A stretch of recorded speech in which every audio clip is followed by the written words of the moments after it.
पवित्रता जी की नई बहू ने आज ही घर में प्रवेश किया था। घर में नई बहू के आने से सब बहुत खुश थे। घर में बधाई देने वालों का और नई बहू के मुंह दिखाई करने वाले का तांता लगा हुआ था।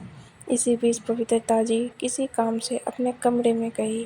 तभी उनकी नज़र अपने पति रमाकांत जी की फ़ोटो की ओर गई, जिनकी अभी 2 साल पहले ही मृत्यु हुई थी। पवित्रता जी जिस काम से आई थी उसे भूलकर अपने पति की फ़ोटो के सामने खड़ी होकर एकटक उन्हें देख रही थी। उनकी आँखों से आंसू गिरने लगे। तभी उनका बेटा अमित आ गया। अमित, माँ क्या बात है? आप क्यों रही हो? सब ठीक तो है? पवित्रता जी, नहीं बेटा, कोई बात नहीं, बस तेरे पापा की याद आ गई। वे आज होते तो बात ही कुछ और होती। अमित, हाँ माँ, ये बात तो है, पर आप दुखी मत हो, यह सब भगवान के हाथ में है। चलो, बाहर सब आपका इंतज़ार कर रहे हैं। पवित्रता जी आंसू पोंछ कर बाहर आकर मेहमानों की खातिरदारी में लग जाती है। शादी से भरे घर में सभी नई बहू को घेरे बैठे थे। 2 दिन बाद जब सब मेहमान चले गए तो पवित्रता जी ने बहू बेटे को एक जगह बिठाया और कहा, पवित्रता जी, बेटी, अब यह घर तुम्हें संभालना है। यह लो घर की चाबी। अंजना, माँ जी, ये चाबी आप मुझे क्यों दे रही हैं? यह आपका घर है, आप संभालिए। अमित, तुमने माँ जी को बताया नहीं कि शादी के बाद हम अपने नए फ्लैट में रहेंगे?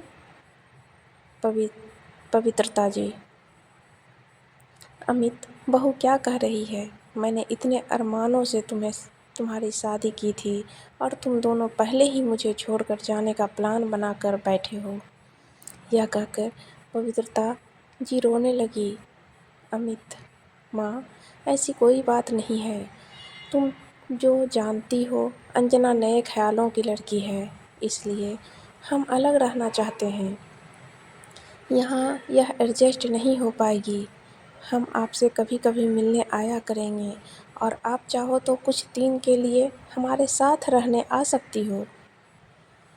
यह सुनकर पवित्रता जी को बहुत झटका लगा। उनके पति का स्वर्गवास हो चुका था। इकलौता बेटा अमित भी उन्हें छोड़ कर जा रहा था। अब वो अकेले किसके सहारे रहेगी? यही सोचकर वो रोते हुए अपने कमरे में चली गई।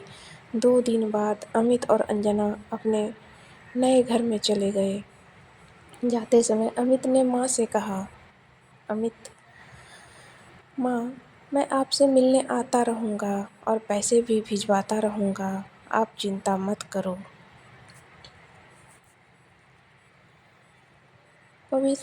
पवित्रता जी, उसकी चिंता मत करो। तेरे पापा इतना कुछ छोड़ गए हैं कि मैं जीवन भर सुखी से रह सकती हूँ। तू जाकर अपनी गृहस्थी जमा, मेरी चिंता छोड़ दे। अमित और अंजना दोनों चले गए। उनके जाने के बाद पवित्रता जी फूट फूट कर रोई। लेकिन अब कौन था जो उनको चुप कराता, इसलिए वो रोते रोते सो गई। जब उठी तो छत पर जाकर बैठ गई। इसी तरह कुछ दिन बीत गए। अमित ने अपने नए घर जाकर एक बार भी माँ से बात नहीं की। अमित के इस व्यवहार से पवित्रता जी टूट सी गई थी। एक दिन पवित्रता जी की बचपन की सहेली उनसे मिलने आई।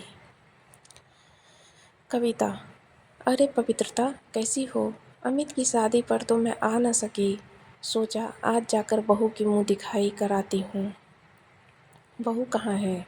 पवित्रता जी, कविता, वो दोनों ये घर छोड़कर चले गए। बहू मेरे साथ नहीं रहना चाहती है। यह सुनकर कविता को बहुत गुस्सा आया। उसने कहा, कविता, तू चिंता मत कर, मैं हूँ ना तेरे साथ। सुनकर इस घर को पेइंग गेस्ट बना देते हैं। पास ही कॉलेज है, उनके बच्चे यहाँ आकर रहेंगे। उससे तुझे इनकम भी हो जाएगी और तेरा मन भी लगा रहेगा। पवित्रता जी, लेकिन यह सब कैसे होगा? मुझे तो कुछ नहीं आता। कविता, मैं काफ़ी दिनों से यही काम कर रही हूँ, तू चिंता मत, मैं सब इंतज़ाम कर दूँगी। कुछ ही दिन में कविता ने सारा इंतज़ाम कर दिया। कॉलेज के बच्चे पेइंग गेस्ट की तरह वहाँ रहने लगे। पवित्रता जी उनसे बातें करती रहती थी, उनका अपने बच्चों की तरह ख्याल रखती। इन सब में समय कब निकल जाता था, पता ही नहीं चलता था। पवित्रता जी इस सब से इतनी खुश रहने लगी कि उन्हें अब अमित और अंजना की याद भी नहीं आती थी। बच्चे भी उन्हें बहुत मानते थे। इस तरह उनका अकेलापन भी दूर हो गया और उन्हें किसी पर बोझ भी नहीं बनना पड़ता।